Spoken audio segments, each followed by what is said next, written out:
Starbucks, Burger King, Taco Bell, Kentucky Fried Chicken? Why don't I learn a skill? Why don't I promote myself? People spend almost nothing to promote themselves. My PhD dad says, what do you think I am, made of money? I can't afford that. And your rich dad used to say what instead of I can't afford it? How can I afford it? 24 hours in a day where you're alone in this brain. At 13 years old, I had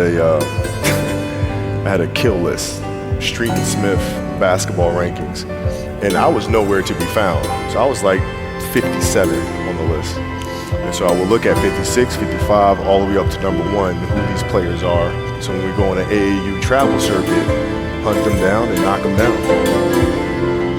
How can I do that? What would it take? Or why should I do that? Your brain is the only thing you have when you're going through depression, hard times, and going through death, real life shit.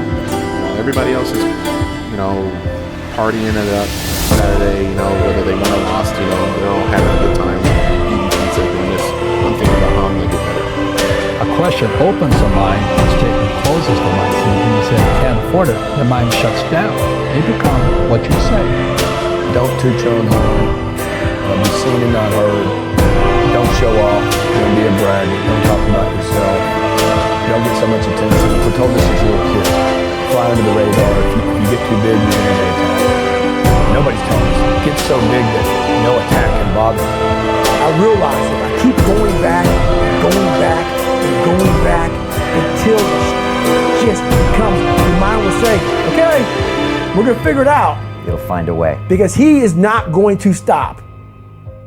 It was just about money. It's like this money just sits here. What is it? It's just pieces of paper. Somebody decided on the colors, the values.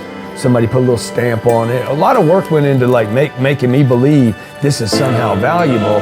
And today I just know that until this starts moving around, it's not valuable. People are way more valuable. I guess it tricks most of the masses into thinking. It tricked me for years. Right. They got to hold in an account and it's a security and let's worry about the rainy day and it kind exactly. of keeps this whole class of population down. Yeah, save the money, save the pennies. Now I'm like, I don't want to save it, I want to use it. Right. So like if you asked me today, hey, would you rather have $1 billion, $1 billion, you have 30 seconds to make a decision, or 1 billion friends? Which would you do? He said nobody in his history of coaching had your level of work ethic. I mean, you hear so many guys tell stories about your work ethic. What was really your work ethic like, and for how long did you stay disciplined?